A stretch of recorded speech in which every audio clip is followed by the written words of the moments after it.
Lahat po ng mga Ilonggos na kumuha nga po dito sa Glade. Naku ha, congratulations po.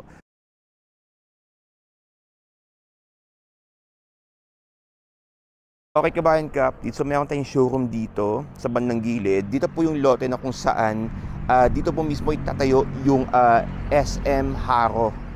Ayan. So ayun po yung ating Glade residences. Kung di ako nagkakamali, Kabayan Cup, ito po yung building A. Ayan, building A, B, C, D, E hanggang G po yung bandang dulo, Kabayan Ka-updates. Ayan. Tapos sa bandang likod po, andun po yung mga building H, I, J, K at nasa gitna nga po yung amenity area. Ang address pala rito, Kabayan Ka-updates, ay Circumferential Road 1, Barangay Balabago, Haro, Iloilo City. Ang gross land area nga po niya ay 36,517 square meters. At meron po tayong 11 mid-rise building dito nga po mismo sa Glade Residences. At bawat mid-rise building ay merong 4 levels. Ayan. Ang number of units, ayan, sa buong project na ito ay 1,929 units. And ito po, Kabayan Cup, dito sa muli po, bibigyang diin ko po ulit. Kung ang ating units po ay 1,929 units, okay, ang ating parking slots po ay 314 slots lamang na parking. Okay? Imagine 1,929 units sa parking naman po ay 314 lamang. Okay? Ang target completion pala, Kabayan Cup, ng ating Glade Residences ay May 2026. Ang mga units pala dito ay mga nasa non-BAT pa. Ang ating monthly down payment ay 13,000 pesos per month. Ngayon, may promo po sa SMDC ngayon, Kabayan Cup updates, na ang monthly nga lang po natin ay 9,000 lang po per month. Dahil nga po pinahaba po ang ating down payment at binaba pa ang ating minimum required down payment or minimum down payment from 20% naging 15% na lang. Okay, so medyo, Kabayan Cup updates, talagang sobrang affordable. And ang maganda pa rito, Kabayan Cup updates, may itatayo pang SM Haro, ayan, tabi mismo ng Glade Residences. Kaya sobrang tataas nga po ang market value dito nga po mismo sa Glade Residences. Okay, yung pinasilip ko nga po aganina, yan po iyon. Okay, so dito po yung ating showroom. Tapos dito nga po natin makikita yung 1 bedroom model unit at saka yung scale model ng Glade Residences. Ayan. So actually, Kabayan Cup, it's medyo kayo na maaraw. Ngayon po makulimlim. Siguro nagtatago yung araw ngayon, pero mamaya lalabas ulit yung araw. Ayan.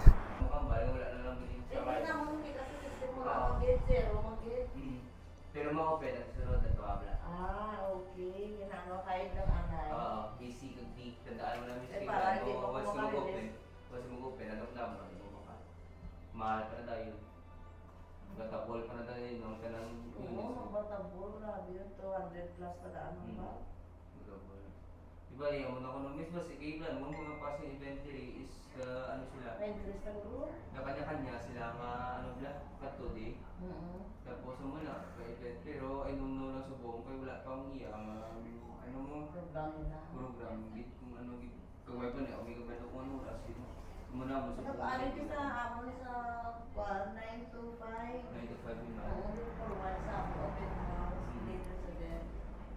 Pero wala, may kinambal kung ano brown yun da. Wala nang basta ang hambal ng SD ko sa morning tapos sila may snacks. Pero supposedly kung magambal ka nga open house nila, mismo dahil hindi na ka-clients eh. Ako nalita mo ako nalagyan mo ng invite ko. May dalawa na ang clean dito sa muna. Present ko mo siyang clean ba si Pautuan pa mo sa site. Kaya pati ko sa isa ka manager to kay Ma'am Cha. Oo. Ang balila ko. Dito pa araw na kayo na okay mo sa sunod. Yeah, to. May service na rin. Oo.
hopefully makabalik po ulit ako dito para masilip ko nga po yung progress ng ating mga construction site or ng ating construction updates dito mismo sa Glade Residences. Again, ako po ang inyong virtual property investment manager, Justin Acciada, na patuloy pong nagpapaalala sa inyo, kabayan ka updates, sabay-sabay nga po tayong lumipad, umangat at mangarap. Again, see you po ulit on my next video. Maraming salamat. Stay safe and happy investing everyone. Bye!